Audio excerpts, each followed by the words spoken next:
been thinking about all the things you do. Hey fellow foodies, it's Faye from facefood.com. Today I'm going to show you how to make this homemade blueberry lemon cheesecake semifreddo.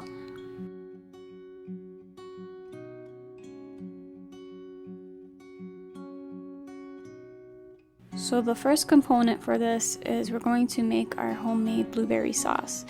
We're going to start with placing some blueberries in a saucepan along with some granulated sugar, some salt, and some lemon zest.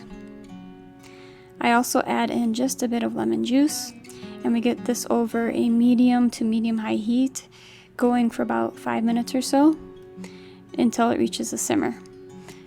You want to use a wooden spoon for this job to really smash down the berries as it cooks.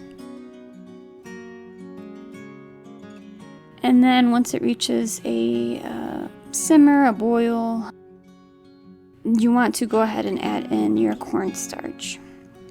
You can even dilute the cornstarch in just a little bit of water before adding it in. But this is what's going to be what really thickens our sauce. So really stir it in. And then you want to just cook it for a couple more minutes on medium-low heat and then take it off heat from there. The sauce will actually thicken more and more as it cools. And this is our finished sauce. I'm going to place it in the fridge while we work on the other components. So now is the actual base of the semifreddo, which is going to be a custard base. It's basically a mousse. So we're going to start with some egg yolks that we're just whipping up with our whisk. And I'm going to gradually add in some granulated sugar.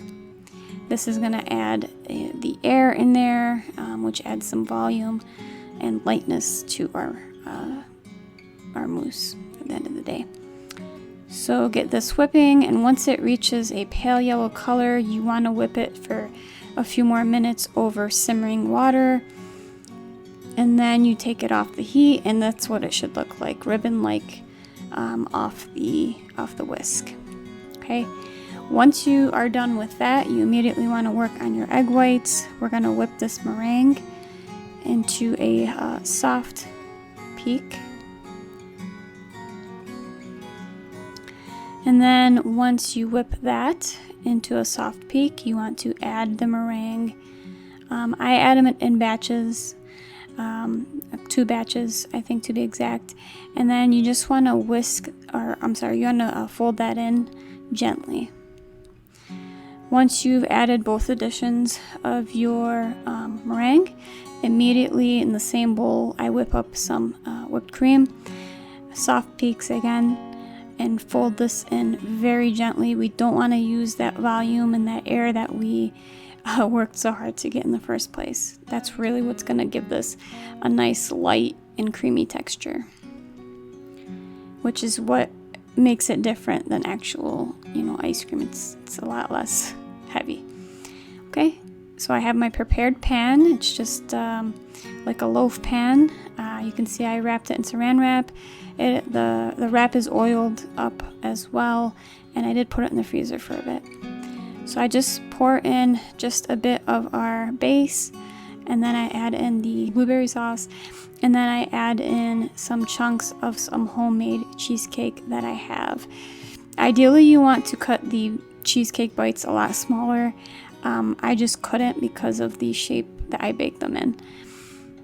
But if you can bake them up in bar shapes and cut them up really small, that's going to be ideal for this.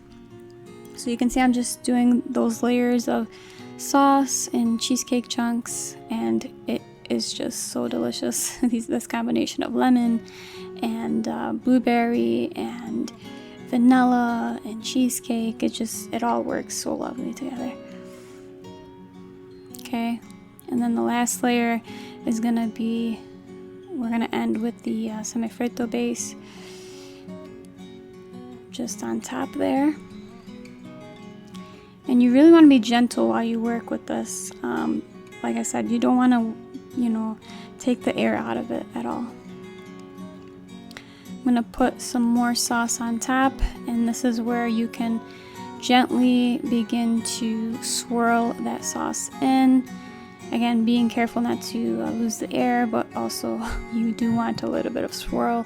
So it's a delicate balance, this last part, but you can make it work. Don't do what I did by just like going over the top, because that messes up the swirl.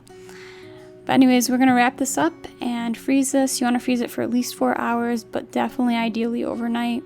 It's just gonna be a lot easier to work with, a lot easier to unmold if you do that overnight. Okay, so we're gonna unmold this thing and you'll see how it looks like. You can either use a blowtorch to help unmold it, or you can just dip the pan, the bottom of the pan, in some hot water just for a minute or two, and that will help loosen it as well.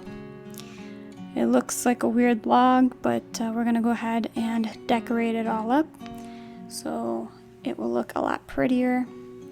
So I still have some leftover sauce because the recipe does make a ton of it, which is great for me. I always use it for breakfast and things like that, other desserts.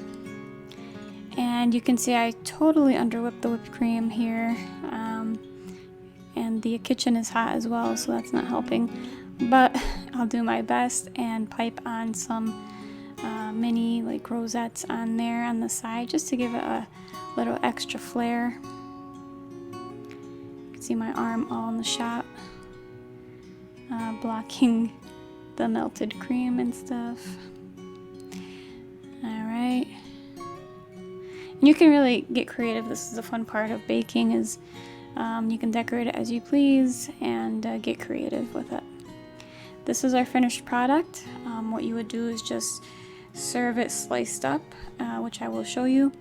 This flavor combination, like I said, is just so good. It always works, and it especially works in this nice, cool, refreshing summer dessert. It's light, it's creamy, flavor combo is amazing, and yeah, I think you'll really like it. For the full recipe, go to facefood.com. Comment below if you have any comments or questions. Subscribe to this channel for more great videos on the way. And until next time, I hope you have a wonderful day. I've been reading you to figure what you're down for. I wanna figure out to make it come around. No, we should quit the game and settle things right here, right now. I've been thinking about it. I've been thinking about all the things you do. I wanna take you from everything.